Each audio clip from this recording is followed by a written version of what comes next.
आप सभी दर्शकों को मेरा सादर वंदन, सादर नमस्कार। और 3-4 दिन हो गए मैंने वीडियो अपलोड नहीं किया। मुझे लगता है कि मैं जब भी बात करूं तो कोई ना कोई जीवन परक संदेश या कोई ऐसी बात हो उसमें जिसको सुन करके, जिसको जान करके आपको लगे कि मेरे हृदय के करीब है। हालाँकि हर एक का अपना नज़रिया होता है। और मेरा अभी खटीमा आना हुआ है और मुझे नेपाल जाना है, तो रास्ते में खटीमा जो मेरा मायका है वहाँ पहुँचना हुआ। और साथ में शुरू हो गया यादों का सिलसिला। अभी मुझे किसी का एक शेर याद आ रहा है, शायद मुक्तक था किसी का, कि पाँव में बांधे सफ़र है, इस डगर हैं उस डगर हैं, पाँव में बांधे सफ़र हैं, इस डगर हैं उस डगर हैं थके हारे नींद के मारे, हम तो ठहरे यार बंजारे। तो इधर उधर सफ़र चलता रहता है, ज़िंदगी सफ़र का ही नाम है। मैं ठीक अपने घर के सामने हूँ और आपको लोकेशन दिखाती हूँ। ये वो जगह है जहाँ हम लोग कक्षा 9 से आए थे। कक्षा 8 तक तो मेरा जन्म लोहिया हेड में हुआ है और उसके बाद क्लास 9th से हम लोग, जब ये मकान यहाँ बन गया था सन 1990 में, हाँ 10th में थी मैं, तब हम लोग यहाँ शिफ्ट हुए थे। और इस मकान के सामने यानी खटीमा में कदम रखते ही यादों का एक लंबा कारवां मेरे साथ साथ चलने लगा। आप भी देखिए, समझिए, जानिए। ज़िंदगी ऐसे ही है, रोज़ यादें बनाती है, रोज़ पन्ने उलटती है और रोज़ एक कदम एक दिन आगे बढ़ता है। उम्र का एक दिन आगे बढ़ जाता है और एक दिन कम होता चला जाता है। यही ज़िंदगी है। और लेकिन यही इसी एक ज़िंदगी में इतनी जद्दोजहद चलती है, एक सरल सी ज़िंदगी, और इतने जो है कठिन पड़ाव कई बार हो जाते हैं। तो सब कुछ हमारी चिंतन पर निर्भर करता है। बहरहाल मैं आपको अपने इस मकान की तरफ दिखाती हूँ। ये देखिए, ये वो घर जहाँ बहुत सारी यादें जुड़ी हैं। हम बहनें यहाँ पर, सारी बहनें यहाँ पर कुर्सी डाल करके बाहर बैठा करते थे जब आते थे दीदी लोग मायके से आते, वो मायके आते थे, ससुराल से आते थे। और मेरी शादी नहीं हुई थी जब, तो यहीं पर ये कुर्सियाँ डालकर हम सब बैठते थे, बातें करते थे। लेकिन आज केवल यादें मात्र हैं। पीछे आपको एक मंदिर दिखाई दे रहा होगा। इस मंदिर में बहुत भजन चलते थे, कभी कभी रात्रि जागरण होता था। मैं अक्सर जो है यहाँ जाती रहती थी और कई बार जागरण में भी हम लोग अपनी उपस्थिति देते थे।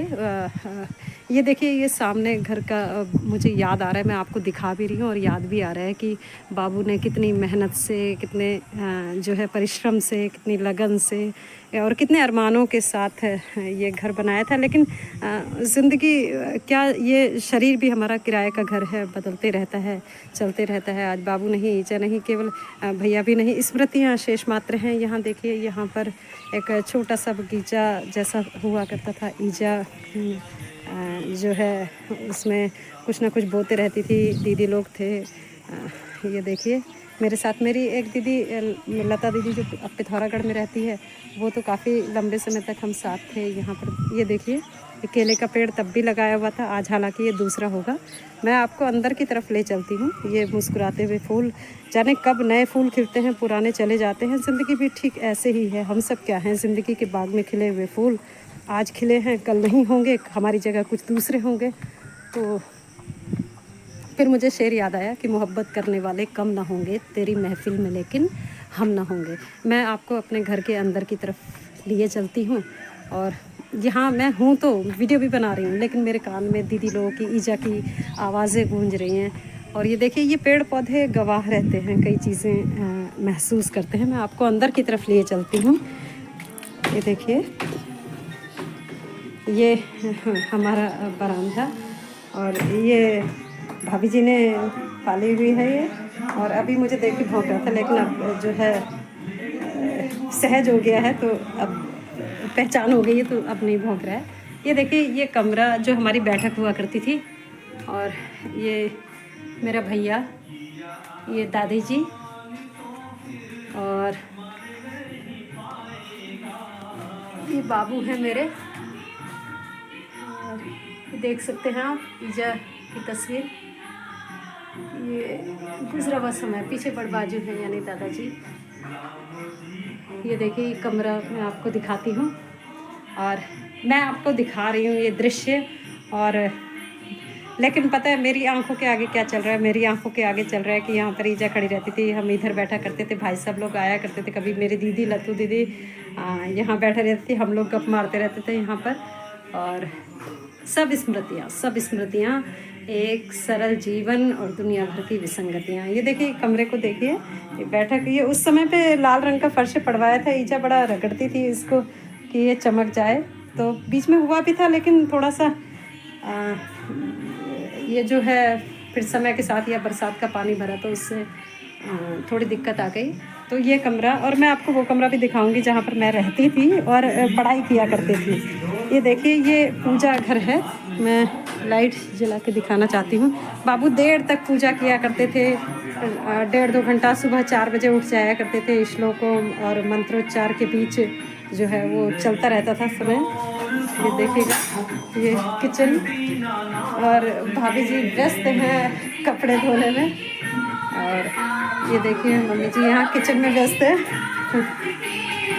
और महलों में राखे चाहे, देखिए सुंदर भजन चल रहा है, जिंदगी की डोर सौंप राम जी के हाथ में। वही हमें, चाहे हम या ना चाहे, हमारे नियंता, हमारे जीवन को चलाने वाला वही ईश्वर है। और ये देखिए ईश्वर को हमें निरंतर धन्यवाद देना चाहिए, भजन यही कह रहा है और यही सत्य भी है। और क्योंकि हम लोग उस सत्य को बहुत देर में पहचानते हैं। ये देखिए ये मेरा कमरा जहाँ पर मैं पढ़ाई किया करती थी, यहाँ मेरे बुक्स रखा रहती थी, इसी कमरे में मैं रहती थी। ये कमरा है मेरा ये। और अब ये कमरा गवाह है, ये दीवारें गवाह है कि किसी, हाँ अर्पित रहता है। अच्छा, तो ये देखिए ये ऐसे ही दीवारें साक्षी हो जाती हैं, मनुष्य आते और जाते रहते हैं। ज़िंदगी की रफ्तार कभी रुकती नहीं है, हम बीती हुई बातें, बीती हुई यादें संग लिए चलते रहते हैं। और मैं समझती हूँ दर्शकों, कभी कभी ज़िंदगी अगर एक हम सड़क की तरह समझे तो बहुत सहज तरीके से भी जी जा सकती है। हालांकि इसमें उतार चढ़ाव आते हैं, कभी कभी ऐसे अकल्पनीय घटनाएं घटती हैं जो हमारी अपेक्षाओं से और हमारे सोच से बहुत परे हो जाती हैं, लेकिन तब भी ज़िंदगी की डोर सौंप राम जी के हाथ में। तो वो हमें सारी ऐसी कठिन परिस्थितियाँ आती हैं तो वो भी उसी परमेश्वर के हवाले कर देनी चाहिए, और उसी के नाम के आधार पर जीवन कट सकता है। आप जिस भी ईश्वर को मानते हैं, अल्लाह को मानते हैं, नानक को मानते हैं, कबीर को मानते हैं, भगवान को मानते हैं, शिव को मानते हैं, किसी को भी मानते हैं, आप चाहे माने अथवा ना माने, वो तो चला ही रहा है, वो सृष्टा तो चला ही रहा है जीवन। यहाँ मैं और मेरी दीदी गर्मियों के दिनों में हम लोग बैठ करके वो लता दीदी सुन भी रही होंगी, देख भी रही होंगी। और मैं अभी देखूंगी लता दीदी का, मेरे को अगर वो मिलेगा हम दोनों का तो मैं इसमें बीच में एडिट करके डाल दूंगी। नहीं मिल पाया, हालांकि होगा तो ज़रूर। और मैं आपसे बात कर रही हूँ लेकिन वो चित्र मेरे सामने है, लत्तू दीदी का फोटो कह रही ना। हाँ लत्तू दीदी की फोटो तो मैंने कभी देखी है। हैं? नहीं, इसी में ऐड करूँगी मैं ना। सीनरी जो बना रखी है वो है। हाँ लत्तू दीदी की बनाई हुई सीनरी है। उस कमरे में जाके ऊपर देखना। अच्छा में तो कीड़े लग गए थे, लेकिन वो जो दूसरी है कपड़ा वाली वो है। अच्छा हाँ जीते रहना बेटा, जीते रहना। हाँ ये गीता दी का बेटा है। अच्छा हाँ ये ना हाँ बेबी उस वाले कमरे में ही जा रही। अच्छा। अरे ये देखिए एक बहुत साल पुरानी पेंटिंग, ये जो है जो पिथौरागढ़ वाली मेरी दीदी है लता दीदी, उसने बनाई थी। ये गुब्बारे ले जाती है गुड़िया, पुराने कपड़ों की कटिंग से मेरी भाभी ने संभाल के रखी है। और दर्शकों यही मेरी लता दीदी हैं जिनका मैं अभी जिक्र कर रही थी, और इन्होंने ये पेंटिंग बनाई हुई है। और यही, और मैं बैठ करके जो है घंटों गप मारा करते थे, इधर उधर की बातें किया करते थे। ये काफ़ी समय तक मेरे साथ ही दीदी रही थी। मैं अपनी बात को कंटिन्यू रखूँगी, ये तो मैंने दीदी को दिखाने के लिए, उनकी बात बताने के लिए बीच में जोड़ दिया है, और सिलसिला आगे जारी रहेगा मेरी बातों का, आपको लिए चलती हूँ। इसे पुराने याद को सहेज के रखा हुआ है। ये याद बहुत कुछ जो है पुरानी चीज़ों में इत्र की तरह से महक रही है। यादें जो है सामने पे पुराने चित्रों को जीवित कर रही है। मेरी ईजा देखिए सामने फोटो में। तो ये कमरे में कभी ईजा कमरा शिफ्ट कर लेती थी, कभी इस कमरे में आ जाती थी, कभी उधर वाले कमरे में सोती थी, जगह चेंज होती रहती थी ये। और बाकी दीदियाँ जब मतलब ये पूरा घर इतना चहकता और था, जब सारी दीदियाँ मायके आती थी छुट्टियों में, बच्चों को ले करके हम लोग घूमने जाया करते थे। ये देखें, समय किसी के लिए, वो किसका शेर है कि ना मोहब्बत ना दोस्ती के लिए वक्त रुकता नहीं किसी के लिए। वक्त आज से पहले भी किसी के लिए नहीं रुका है और आगे भी किसी के लिए नहीं रुकेगा। चलता रहा है, इतिहास गढ़ता रहा है। वक्त किसी ने, जिसने वक्त को सहेजा उसने तो कुछ नए आयाम रच लिए, अपनी ज़िंदगी को सार्थक कर लिया। और जिसने वक्त को नहीं सहेजा, जिसने वक्त की कदर नहीं की, उसने बहुत कुछ गंवाया। तो हम समय पे रहते समय को जाने, ये सबसे बड़ा संदेश जीवन देता है। हमें लगता है दिन आ रहा है, लेकिन दिन कितना महत्वपूर्ण होता है। अभी मैं पहुंची हूँ और मुझे पहुंचे हुए आधा घंटा लगभग होने को आ रहा है, बस ये भी गया वक्त बन जाएगा। तो मेरे विद्यार्थी अगर सुन रहे हैं और बाकी दर्शक सुन रहे हैं, वे इस चीज़ को जान लें कि हर पल सजग रहना, ये जीवन हमें सिखाता है कि हम प्रतिपल सजग होकर जीवन को देखें, जीवन को समझें। जीवन में आने जाने वाली घटनाएं विचलित कभी कभी करती हैं, लेकिन वापस हमें पलट करके फिर आना है, उस समय को सहेजना है जो आज हमारे पास है, अभी है, इस वक्त है। वही वक्त हमारे पास है, क्योंकि अगले पल का तो हम कुछ कह ही नहीं सकते। तो मैं फिर जो है जब गली से गुजरूंगी, चित्र दिखाते जाऊंगी, दृश्य दिखाते जाऊंगी। और मेरी साथ दीदियों को मेरा चरण स्पर्श है, भाभी जी तो काम कर रही हैं, सभी को, वे मेरे बंधु बांधव, मेरी सहेलियां, वो सभी लोग जो जुड़े हुए हैं। खटीमा मेरे दिल के नज़दीक है, क्योंकि यही जो है मेरी वो भूमि है जहाँ से मैंने शिक्षा ग्रहण की, जहाँ मैं रही जाई, इजाबाबू भाई, सभी से जुड़ी हुई यादें हैं।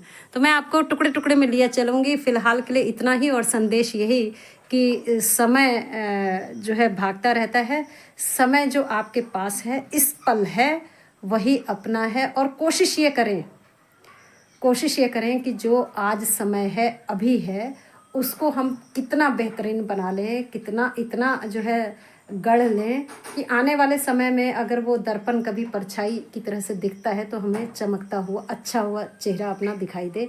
यही ज़िंदगी संदेश देती है। तो दर्शकों, मैं फिर टुकड़े टुकड़े में आपके सामने अपनी बात लेकर के आऊँगी। और इस कमरे को नमन करती हूँ, इस घर को नमन करती हूँ, इस भूमि को नमन करती हूँ, इस मिट्टी को नमन करती हूँ। और उस प्रत्येक चीज़ का हम सम्मान करें जिसने हमें आश्रय दिया है, जिसने हमें प्रश्रय दिया है और जिसने हमें पाल पोस कर बड़ा किया है। और उस समय का सम्मान करें जो समय हमको सींच रहा है। और वो स्थितियाँ जो हमें धारदार बनाने पर विवश करती हैं, जो हमें कभी कभी पलट के रख देती हैं, वो भी सभी का शुक्रिया अदा करना चाहिए। फूल का भी, कांटों का भी, सबका अपना महत्व है। लेकिन फूलों को सहेजते जाएं, उसकी सुगंध को कोशिश ये करें आत्मसात करने की। और जो कांटे हैं उनको भी शुक्रिया कहें कि आपने बहुत कुछ सिखाया है, तीखापन दिया, चुभे तो मुझे सावधान रहना आया। तो मैं अपने ही गज़ल से अपनी बात को विराम देना चाहूँगी कि एक शेर था मेरा कि ठोकर खाई मगर संभलना आया तो, चलो अंधेरे ने जीना सिखलाया तो। और दिल पर कब से अड़ा अड़ा सा बैठा था और सोच के दरिया ने पत्थर खिसकाया तो एक झरने की तरह से ज़िंदगी बहती रहे, जिसमें तमाम चिंताएं बह जाएं, पत्थरों की तरह जो हमारा रास्ता रोके हुए हैं वो बह जाएं। यही मेरी शुभकामना है कि अनवरत ज़िंदगी चलती रहे, उसमें आपकी सोच सकारात्मक रहे, आप अच्छा सोचें, अच्छा जो है चिंतन करें और अच्छा भविष्य आपके सामने आए।